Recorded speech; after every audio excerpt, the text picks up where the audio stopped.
Welcome back to the Mormon News Roundup. In today's episode, we're diving into a controversial topic, the top 10 ex-Mormons that I hate. This is going to be a no-holds-barred episode. I'm going to burn a lot of bridges here, and I'm not going to be holding back. This isn't just a list of people who have left the church. It's a closer look at those people's actions who have hurt other people in profound ways and left a lasting negative impact on this world. From serial killers to high-profile fraudsters, these individuals embody what can happen when faith is mixed with darkness. We'll explore the stories of people like Ted Bundy, who briefly converted to Mormonism while committing horrific crimes, and Tim Ballard, whose alleged misconduct has overshadowed his efforts to combat human trafficking. We'll also discuss James Hamula, a former general authority whose excommunication sent shockwaves throughout the church, and Mark Hoffman, a forger whose deceit led to murder. We'll also touch on the notorious Lafferty Brothers, the shocking kidnapping case of Elizabeth Smart, and the financial fraud perpetrated by Val Southwick. So grab your snacks and settle in as we unpack these complex and unsettling stories that highlight not only the pitfalls of leaving the Mormon Church, but also the moral failures of those who once stood within its walls.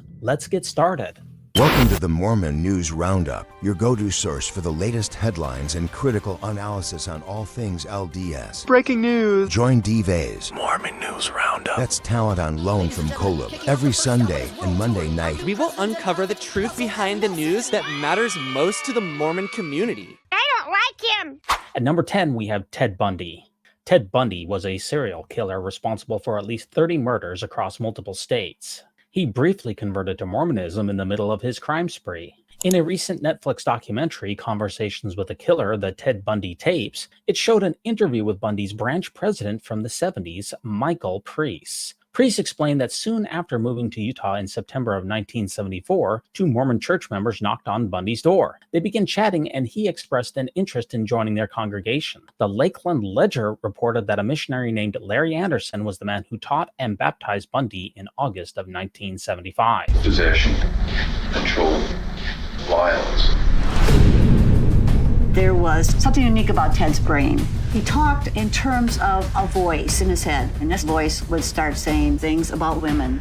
He had very blue eyes. When he really got going, his eyes went absolutely black. Murder, leaving a person of this type hungry, unfulfilled, would also leave him with the obviously irrational belief that the next time he did it, he would be fulfilled. And the next time he did it, he would be fulfilled. Or the next time he did it, he would be fulfilled. Theodore Bundy has escaped, suspected of dozens of sex killings in Washington State, Idaho, Utah, and Colorado. I think things are going to work out. That's about all I can say. Bundy is acting as his own lawyer. What is unusual to see is that many of the onlookers are women. Are you a little scared when you look at him? He just doesn't look like the type to kill somebody. Serial killer Theodore Bundy has escaped once again. One of the FBI's most wanted men. He was charming, good-looking, smart. Are you sure you have the right guy? I mean, I'm not an animal and I'm not crazy. I'm a split personality. I mean, I'm just a normal individual.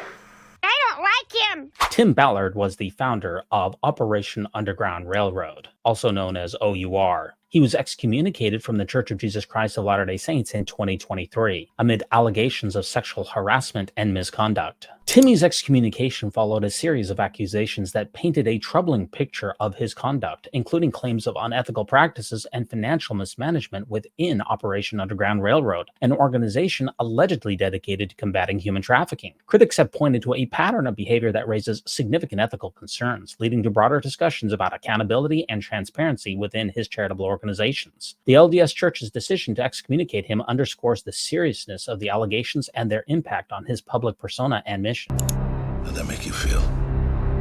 Giving a child his freedom. Sound of Freedom has made over $100 million at the box office, proving popular with some conservative audiences.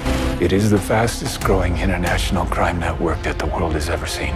The movie purports to be based on the story of former Homeland Security agent Tim Ballard's efforts to fight child trafficking. But some survivors of trafficking say the film does not resemble reality and that it may give audiences the wrong idea about trafficking.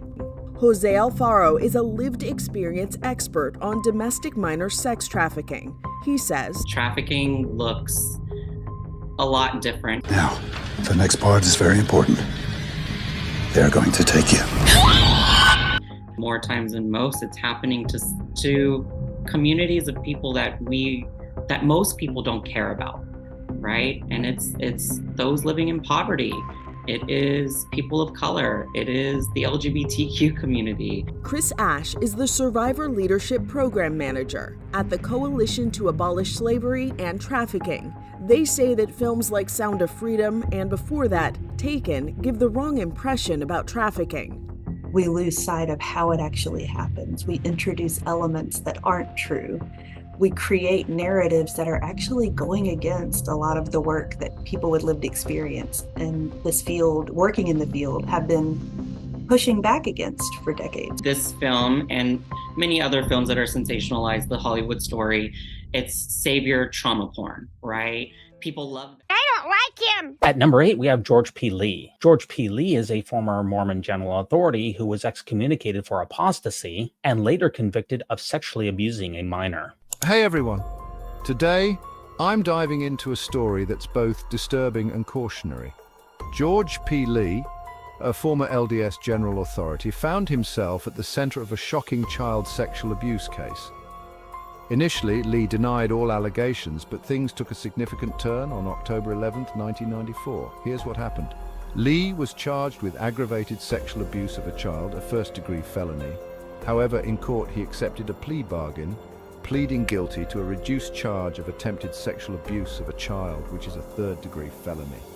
As part of his sentencing, Lee received 18 months probation. During the proceedings, Lee apologized to the now 17-year-old victim and her family. He expressed deep regret for the distress he caused and committed that such actions would never happen again. The victim, who was only 12 at the time of the abuse, testified that Lee, once a trusted neighbor, convinced her that his actions were divinely sanctioned. Aside from probation, Lee was fined $1,850, with an option to work off $500 through community service. He was also required to enter a sex offender therapy program and was ordered to have no contact with the victim or any girl under 16. Judge Kenneth Rigtrup instructed Lee to write a letter to the victim, fully accepting responsibility for his actions, making it clear that the victim was not to blame. The plea bargain brought a sense of relief to the victim and her family. According to Assistant Salt Lake County Attorney Greg Skordas, they were extremely happy with the outcome. Lee's defense attorney, Ron Yengich, had requested to reduce the charge to a misdemeanor, but this was denied outright. However, it could be reconsidered after Lee completes his probation.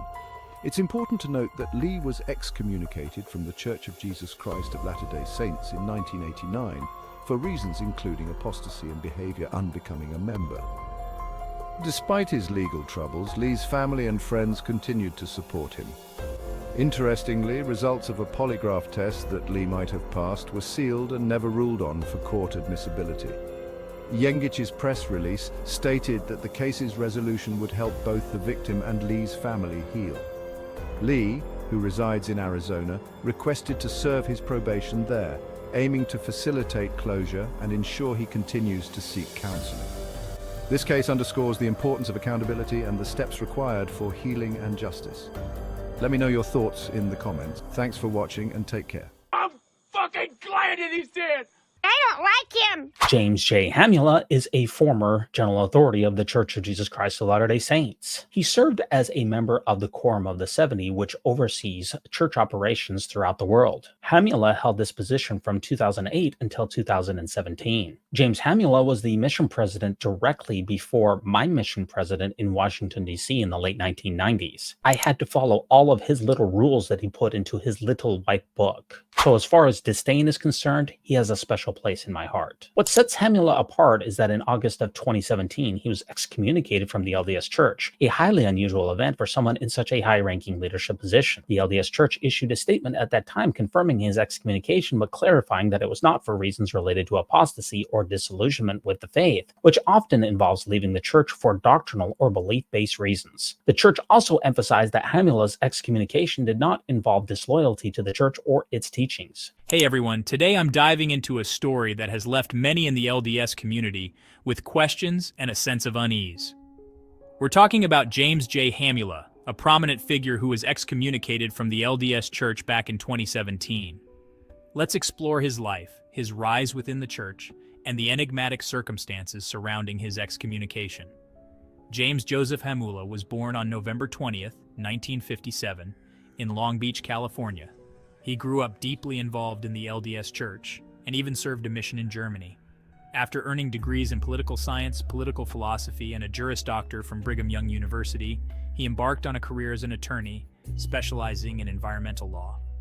Hamula's professional life was impressive, but it was his dedication to the LDS Church that truly defined him. He took on various leadership roles, from elders quorum president to bishop, and eventually became a stake president in Arizona. His influence grew further when he was appointed as the president of the Washington, D.C. South Mission. In 2008, Hamula reached a significant milestone by joining the first quorum of the 70, a major leadership body within the LDS Church. From 2011 to 2014, he presided over the church's Pacific area, headquartered in New Zealand. His journey seemed like a testament to his unwavering faith and commitment. Then on August 8, 2017, everything changed. Hamula was excommunicated from the LDS Church. The church clarified that this action wasn't due to personal apostasy or disillusionment, but the specific reasons remained undisclosed. This lack of transparency left many members grappling with confusion and curiosity. Hamula's excommunication was significant. He was the first general authority to be excommunicated since 1989. This event sent shockwaves through the community, leading to intense discussions about church disciplinary procedures and the importance of transparency. So, what is James Hamula doing now? Since his excommunication, Hamula has largely stayed out of the public eye. Reports suggest that he has returned to his legal career and continues to reside in Arizona. The details of his life post-excommunication remain sparse, adding to the mystery surrounding his situation. Hamula's story is a powerful reminder of the complexities and challenges that come with religious leadership. His journey, marked by both dedication and controversy, highlights the potential consequences of actions, even if those actions are not fully disclosed to the public. The impact of Hamula's excommunication continues to resonate within the LDS community. It's a topic that prompts reflection on faith, leadership, and the human capacity for both error and growth. Thanks for tuning in. If you found this video thought-provoking, don't forget to like, share, and subscribe for more deep dives into stories that matter. Until next time, stay curious and keep exploring.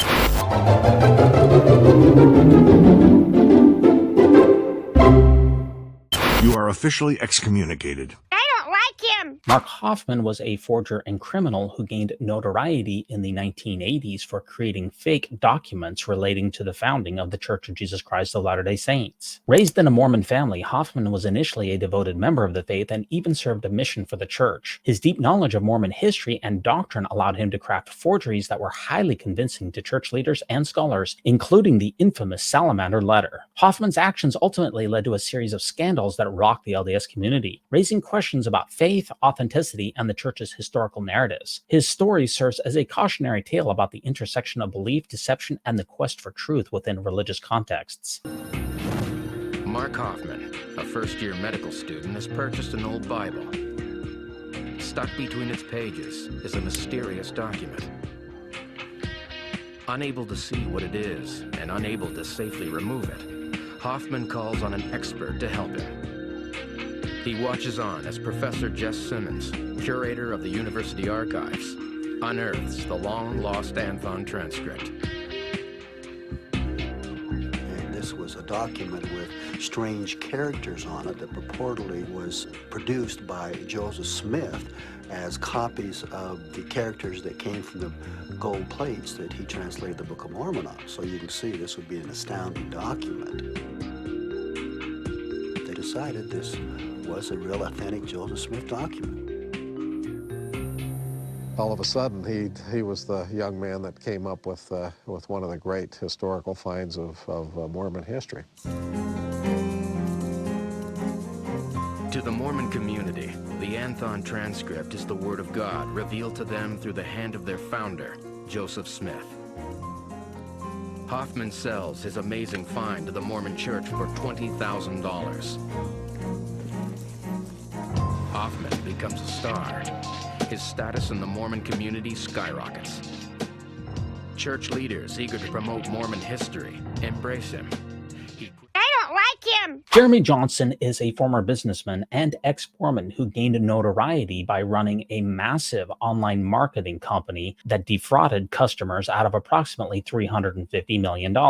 Johnson was raised in a Mormon family and was deeply embedded in the cultural and community networks of the Church of Jesus Christ of Latter-day Saints. His connection to the church was significant as he leveraged these relationships in his business ventures. Johnson's schemes included deceptive practices that promised high returns for minimal investment, often targeting individuals within the Mormon community. His fraudulent activities led to a high-profile legal battle, resulting in his conviction and sentencing. The fallout from his actions not only harmed many individuals financially, but also cast a shadow over the reputation of the local LDS community, raising concerns about trust and accountability among members. Johnson's case serves as a stark reminder for the potential of abuse in close-knit communities, regardless of faith. We begin with a big development in the criminal case against 3 Utah businessmen accused of 86 counts of bank fraud and money laundering.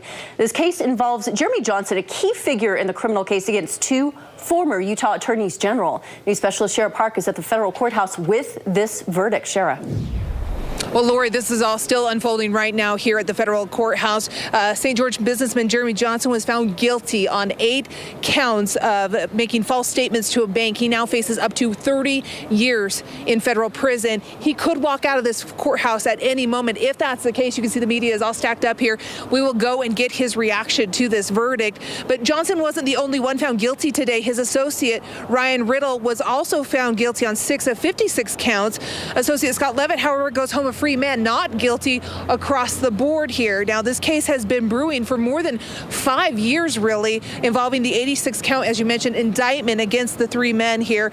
The conspiracy here with bank fraud, wire fraud, money laundering, all in connection with Johnson's internet business, iWorks. Now, we did have some reaction of this verdict from federal prosecutors as they came out of the courthouse. Here's what they had to say about it. Jeremy Johnson is a convicted con man. He's a convicted fraudster. 8 federal felony convictions. His cohort, Ryan Riddle, convicted of 6 of the same 30-year maximum federal felonies. We are very pleased with the outcome, and the community should be pleased with the outcome. Well, the judge ordered Johnson and Riddle to both wear GPS tracking devices for 1 week until sentencing on April 1st. Now, federal prosecutors, they were not happy about that today, saying that Johnson has been a threat to their team and that he is a potential flight risk. And since Johnson represented himself, his standby counsel stepped in to argue that that is not the case and that for the next week he should be free to put his affairs in order. Here's what they had to say. Bottom line is he's broke as a joke. He's got nowhere to go. His family's all here. He's surrendered virtually everything. He's not a flight risk or a risk to anybody else between now and the time of sentencing. I don't like him. Brian David Mitchell is known for a high-profile kidnapping of Elizabeth Smart in 2002. A former street preacher with a background in the Mormon faith, Mitchell became increasingly radicalized and developed a distorted interpretation of religious beliefs. He believed he was acting on divine instructions when he abducted Smart from her home in Salt Lake City. Mitchell's actions were driven by his extreme views, which included a belief in polygamy and a rejection of mainstream societal norms. During the 9 months of Smart's captivity, she was subjected to severe abuse and manipulation. Mitchell's case not only drew national attention, but also raised concerns about the potential for individuals to exploit religious beliefs to justify criminal behavior. Ultimately, Mitchell was convicted and sentenced to life in prison. To those who may not know your story, what would you tell them? I'm a survivor of a kidnapping and was held hostage for 9 months, but that I have never allowed that to stand in my way of trying to make the world a better place for having me in it than not. But also at heart, like, I'm just me. I'm a mom, I have 3 kids, and I hate laundry, and Don't we all? I like good food, and I like being at home. It was at her family's home in June 2002, an affluent neighborhood in Salt Lake City, where she slept in a room she shared with her younger sister, Mary Catherine. I remember was hearing a voice. It was a man's voice saying, I have a knife at your neck, don't make a sound, get up and come with me. Just nothing in my life had prepared me for an experience like that. Mitchell's connection to Mormonism serves as a complex backdrop to his illegal activities. It underscores the dangers of extremist interpretations of faith and underscores the impact that such beliefs can have on individuals and their communities. I don't like him. Ron and David Lafferty, known as the Lafferty Brothers, were excommunicated from the Church of Jesus Christ of Latter-day Saints following their conviction and involvement in a double murder of their sister-in-law Brenda Lafferty and her infant daughter in 1984. The brothers were members of a radical offshoot of the LDS faith influenced by their interpretation of fundamentalist beliefs, including polygamy and claims of divine revelations. Their actions stem from a twisted sense of righteousness, as they believed that they were carrying out God's will in response to what they perceived as a threat to their beliefs and lifestyle. Their heinous crimes shocked the community and brought national attention, highlighting the dangers of extremism within religious contexts. The Lafferty Brothers' excommunication from the LDS Church reflects the institution's rejection of their radical views and violent actions as they sought to distance themselves from the brothers' interpretation of Mormon teachings.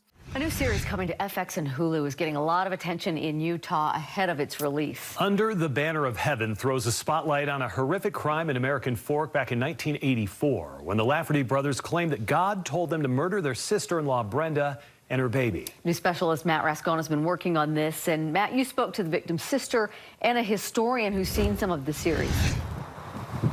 Yeah, that's right, and a lot of reaction to this, in part because the series is inspired by a controversial book about the murders and the history of the Church of Jesus Christ of Latter-day Saints. As for the series, we learned we shouldn't expect a historically accurate portrayal of the awful story that unfolded here years ago in Utah County.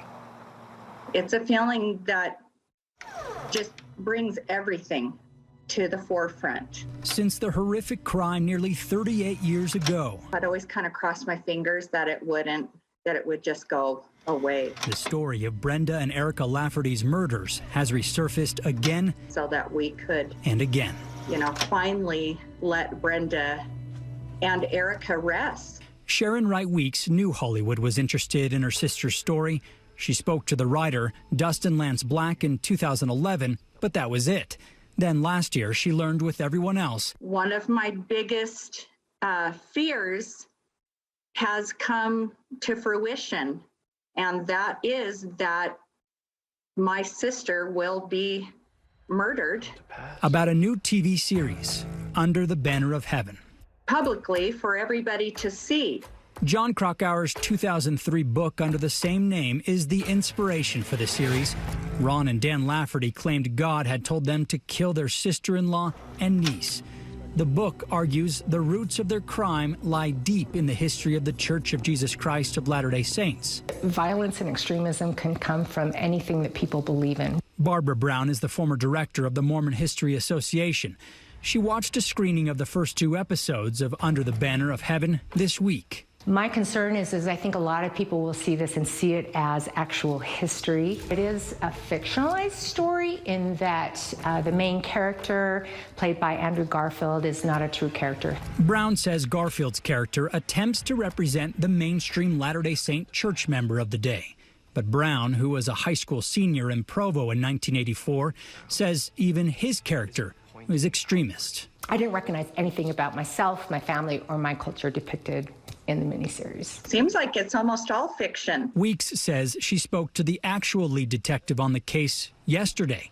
He told her the writer of the series, Lance Black, never reached out to him. If you don't interview people who were actually there and took charge of the case, I don't know how real it could be. Weeks is not sure she's ready to watch Hollywood's spin on her sister and niece's murders. I'll have to wait and see the words that he's put in her mouth. But she told me, I'm hoping that this will be it. And that Brenda and Erica's deaths will finally be put to rest. I don't like him. Val Southwick is a former member of the Church of Jesus Christ of Latter-day Saints who was convicted for running one of the largest financial frauds in Utah's history. Southwick ran a Ponzi scheme through his company Vescor, which defrauded over 800 investors out of over $180 million. Posing as a legitimate real estate investment firm, Southwick promised high returns but used new investors' money to pay off earlier investors. Classic Ponzi scheme tactics. In 2008, he pleaded guilty to 9 felony counts of securities fraud and was sentenced to serve up to 30 years in prison. His fraudulent actions and betrayal of the trust of many fellow church members led to his excommunication from the LDS Church, marking him as one of the most infamous figures in Utah financial and religious circles. Hey there, true crime enthusiasts. Today I've got a doozy of a tale for you. One that involves deception, betrayal, and an unprecedented move by the Mormon Church. Hold on to your seats because we're diving into the twisted saga of Val Southwick and his $180 million Ponzi scheme. Val Southwick was a name that echoed trust and promise within the Mormon community. He was a member of the Church of Jesus Christ of Latter-day Saints, and he established a reputation as a savvy real estate investor. Over the course of 17 years, Southwick convinced more than 800 investors to hand over their hard-earned money, promising high returns on real estate ventures. Sounds too good to be true, right? Well, it was. Southwick's scheme, which he operated under various company names like Vescor, was nothing more than a sophisticated Ponzi scheme. He lured in the elderly, the financially unsophisticated, and even entire families, promising them security and prosperity. But instead of investing their money, Southwick used the funds to cover his personal expenses and to pay off earlier investors, keeping the illusion alive. By 2003, the house of cards began to wobble. Southwick's empire was insolvent, yet he continued to solicit investments, even recruiting a man to invest his entire $300,000 pension in 2006. The deceit was staggering. When the scheme finally unraveled, Southwick was convicted of securities fraud and sentenced to 9 consecutive prison terms, each ranging from 1 to 15 years. Now, if you think the story ends here, think again. In a rare move, the Mormon Church found itself entangled in this web of deceit. It turned out that Southwick had paid over $202,000 in tithing to the church between 2001 and 2006. When the Securities and Exchange Commission got involved, the church agreed to return the funds, a decision that was both unprecedented and ethically significant. The church's spokesman, Scott Trotter, explained that the church has a policy of not profiting from allegedly illegal gains. By returning the tithing money, the church aimed to uphold its moral standing and distance itself from Southwick's fraudulent activities. This case stands out because it's one of the few instances where the Mormon Church has returned tithing donations. The decision was part of a broader effort to compensate Southwick's victims, who had been left financially devastated by his schemes. Following Southwick's conviction, a Salt Lake City law firm worked tirelessly to recover and liquidate his assets. Their goal was to provide some financial relief to the victims who had lost their savings, retirement funds, and even taken loans against their homes based on Southwick's false promises. While the process of asset recovery was complex and time-consuming, it offered a glimmer of hope to those affected. The recovered funds were distributed among the victims, offering some semblance of justice and relief from the financial ruin they had faced. Val Southwick's story is a stark reminder of the devastating consequences of financial fraud and the importance of vigilance. It also serves as a unique chapter in the history of the Mormon Church, highlighting its commitment to ethical practices even in the face of such unprecedented challenges. So that's the twisted tale of Val Southwick, an elaborate Ponzi scheme, shattered dreams, and a rare act of restitution by the Mormon Church. If you found this story as jaw-dropping as I did, make sure to hit that like button and subscribe for more deep dives into the darkest corners of history. Until next time, stay curious and stay vigilant.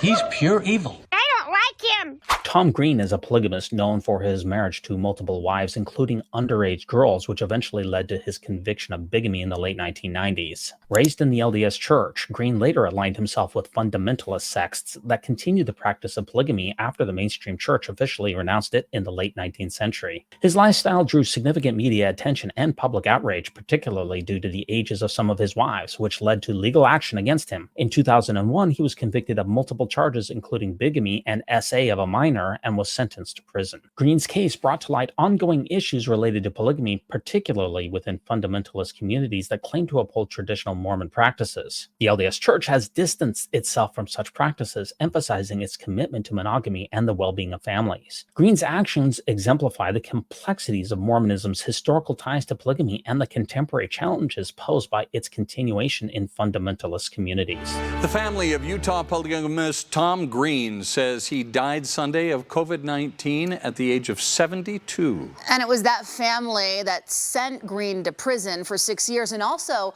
brought him international attention in the 1990s and early 2000s. Fox 13's Nate Carlisle looks back at Green's life and death. Convicted in 2002 of raping a 13-year-old stepdaughter who later became his legal wife. Yet Green and his family saw him as a victim of Utah's desire to do away with polygamy. Green began courting his first plural wife in 1984. Some of the wives came and went through the years. He had 5 wives by 2000. Here's Green on the Jerry Springer Show in 1996, sitting beside a 14-year-old girl he planned to make another spiritual wife. How much education does a person have to have before they're ready to find the person that they're going to be with for the rest of their life? Oh, gosh! Green made a lot of other TV appearances. He also invited journalists into his home in the desert near the Nevada line. All that attention eventually attracted the Juab County attorney. Green was convicted in 2001 of 4 counts of bigamy and 1 count of failing to pay child support. The next year, Green was convicted of raping the teen with whom he had a child in 1986. Green was 38 when the child was born. Green considered the prosecution political. The charges were filed as Utah was preparing to host the 2002 Winter Olympics. He told the British newspaper The Guardian the state wanted to, quote, lock me up so they can shut me up during the Olympics, end quote. Green was paroled after 6 years in prison. So that he could be with his family without again violating the bigamy laws, Green and his wives moved into a quadplex in Springville. Green was still on Utah's sex offender registry when he died. At the time of his conviction, Green did not affiliate with any of the polygamous churches. He considered himself an independent. I don't like him. And there you have it, the top 10 ex-Mormons that I hate. Each of these individuals has left a stain not only on the church, but society as a whole, showcasing the extremes of human behavior and the potential for betrayal when faith is abused. From the chilling acts of violence committed by Ted Bundy to the financial ruin caused by Val Southwick's Ponzi scheme, their stories serve as a cautionary tale. They remind us of the importance of accountability and integrity, especially for those in positions of trust and leadership. It's crucial to recognize that even though these individuals once identified as Mormons, their actions do not reflect the values and teachings of the majority of faithful church members. Thanks so much for tuning into this intense and eye-opening episode. If you found this content valuable, please give us a thumbs up, share your thoughts in the comments below, and don't forget to subscribe for more insightful discussions about the complexities of faith and human nature. Always think celestial, and remember, no unhallowed hand can stop this podcast from progressing.